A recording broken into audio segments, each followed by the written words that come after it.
Eu acho inacreditável como a mídia comercial incita o ódio à Janja. Eu acho impressionante, né?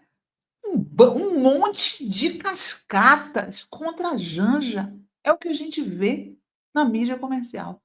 E hoje eles voltaram à carga com uma história totalmente inverossímil, né? Por quê? O Xi Jinping não virá à reunião dos BRICS esse ano. E aí, o pessoal da Globo News, sobretudo, né? Infelizmente, muitas jornalistas mulheres estão querendo culpar a Janja pelo Xi não vir. Não é não? Vocês lembram daquela história patética, né, que eles criaram, dizendo que a Janja tinha falado do TikTok e que por isso criou um incidente diplomático, tudo cascata. Sabe o que é cascata, né? Em linguagem, jargão jornalístico? Mentira, matéria inventada, tá? Inventada, falo mesmo.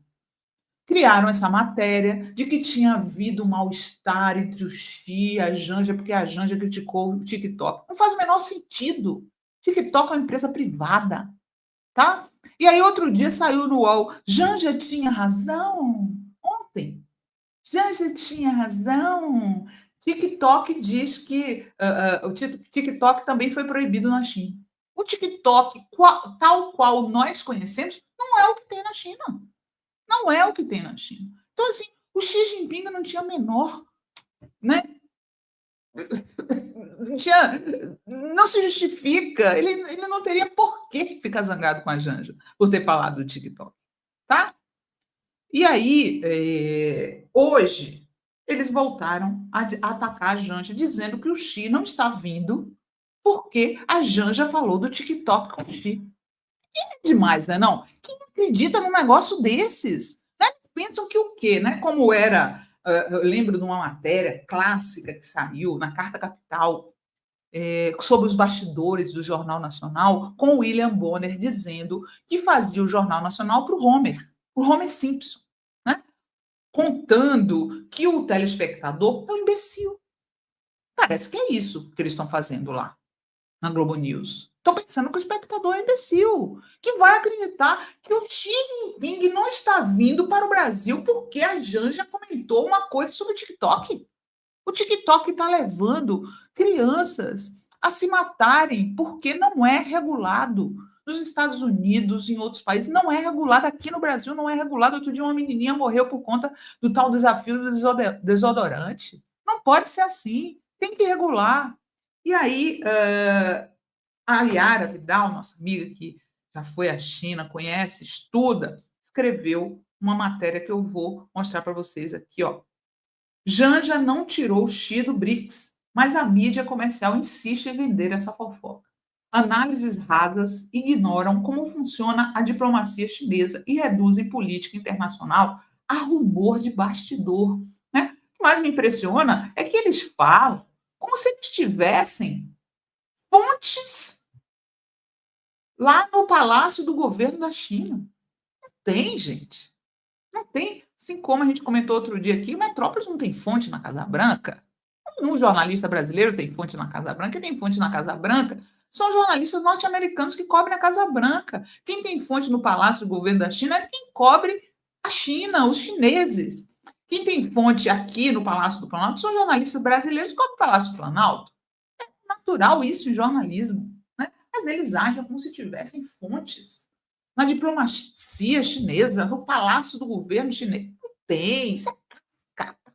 Cascata. Tá? Vou ler aqui a matéria da Iara para vocês. Deixa a gente irritado, né? Porque é só para levantar a bola para bolsonarista chutar. A falta de entendimento da mídia comercial brasileira sobre a China é constrangedora. Sempre que tenta analisar a diplomacia de Pequim com a régua ocidental, parte da imprensa repete velhos vícios de orientalismo, reduzindo um Estado disciplinado estratégico a fofocas de bastidor e teorias de conspiração dignas de novela. o termo orientalismo descreve como o Ocidente, sobretudo Europa, Estados Unidos e, por tabela, o Brasil, historicamente representou o Oriente, Ásia, Oriente Médio e Norte da África como exótico, atrasado ou inferior, em contraste com uma autoimagem de racionalidade e modernidade. Né? E aí a Yara fala aqui sobre o livro do Eduardo Said, o Orientalismo, né? Quem quiser ler mais, ó, foi o intelectual Eduardo Said, no livro Orientalismo, de 78, quem deu ao conceito esse sentido crítico. Ele mostrou como esses estereótipos ajudaram a legitimar o colonialismo e o imperialismo, um viés que ainda surge quando se analisa a China hoje, sem escutar como o Oriente se enxerga. O orientalismo explica como cultura, poder e discurso se misturam sempre que o Ocidente fala sobre o Oriente, quase sempre sem ouvir o outro lado.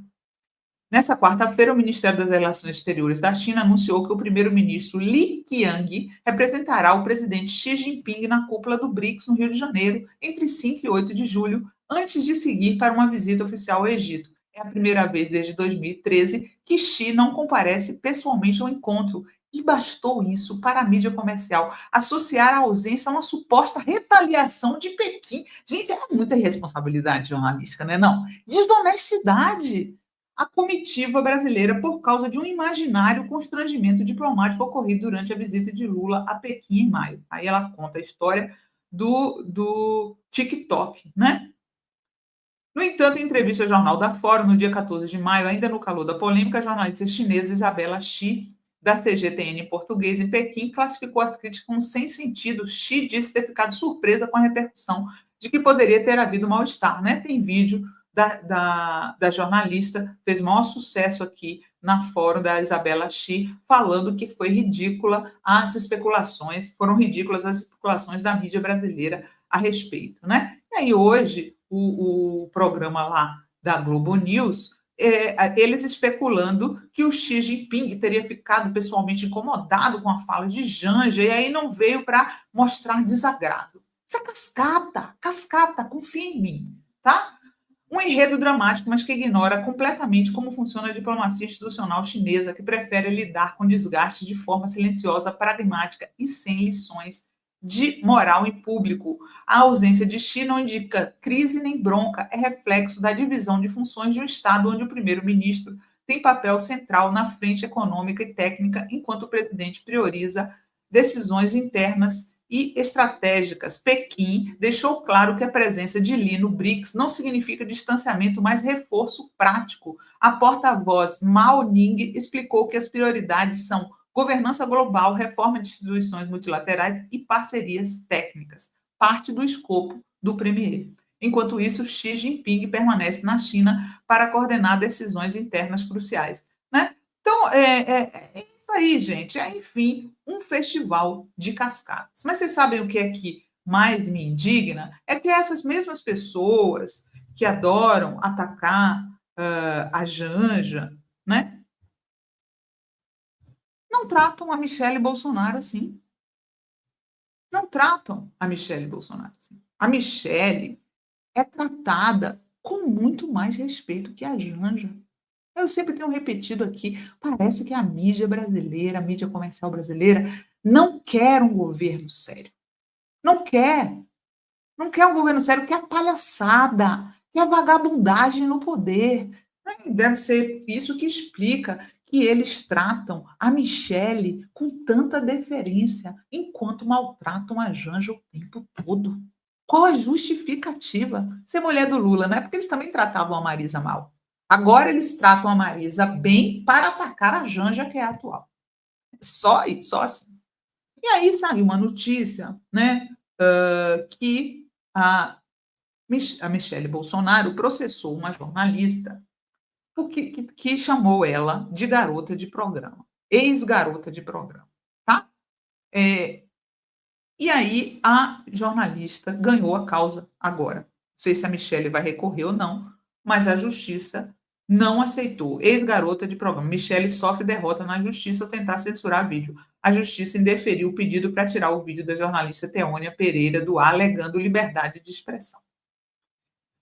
Vou ler aqui a matéria para vocês. A juíza Maria Cecília Batista Campos, do 6º Juizado Especial Civil de Brasília, conhecido como Juizado de Pequenas Causas, indeferiu no final de junho a ação de Michele Bolsonaro contra a jornalista Teúnia Pereira, integrante do podcast piauiense IEL-TV. A ex-primeira-dama entrou com ação na justiça para que a jornalista retire de sua conta do Instagram postagens em que se refere a ela como ex-garota de programa. A juíza negou à ex-primeira-dama o pedido de antecipação de tutela, ou seja, que o vídeo seja retirado do ar enquanto corre o processo. O pedido foi ratificado também pela primeira vara civil de Brasília, que alegou o direito à liberdade de expressão. Nesse contexto, conforme precedentes da Suprema Corte, nos conflitos relacionados à liberdade de expressão e direito à honra, sobretudo envolvendo pessoas públicas, há de ser dada preferência à liberdade de expressão, que conduz à excepcionalidade da retirada de conteúdos, publicações, vídeos e comentários publicados na internet em sede liminar, sobretudo pela sua precariedade e cognição sumária. A decisão obtida pela Fórum diz ainda que a reparação do dano, por sua vez, poderá ser realizada pela retratação, direito de resposta ou indenização pecuniária em sede de cognição exauriente. Quer dizer, o que, na verdade, a justiça decidiu foi que não vai tirar o vídeo do ar enquanto o processo estiver correndo. Tá? Vou dar minha opinião sobre esse assunto. Pode tirar, Gui. Não acho que seja liberdade de expressão você chamar alguém de ex-garota de programa se você não tiver informações, provas disso. Existem provas de que a Michele foi garota de programa? A gente não sabe exatamente qual era a profissão da Michele antes de conhecer o Jair Bolsonaro. A gente sabe que ela trabalhava num gabinete de um deputado que era vizinho do gabinete do Bolsonaro, e aí eles se conheceram. É só o que a gente sabe. Ninguém sabe se a Michele era vendedora de loja, se ela era assessora parlamentar, se ela foi garota de programa. Eu não sei, eu não posso afirmar isso e acho que isso não é liberdade de expressão. Eu acho que isso enquanto não tiver provas, é calúnia, tá? Então, assim como eu não gosto que tratem e façam calúnias contra a Janja, também não vou achar bom que façam contra a Michele Bolsonaro. Embora eu ache bem feito para quem adora disseminar mentiras sobre os adversários. Né? Bolsonarismo é campeão em criar mentiras, fake news sobre adversários. Então, de certa forma, está agora provando do próprio veneno. Mas eu não concordo que isso seja liberdade de expressão, tá? Eu gostaria era que as minhas colegas, sobretudo, tratassem tão bem a Janja quanto tratam a Michele. Tenho certeza que todas vão sair em defesa da Michele nesse assunto com justiça. Parem de atacar a Janja. Parem de ser machista com a Janja. Parem de inventar cascatas com a Janja.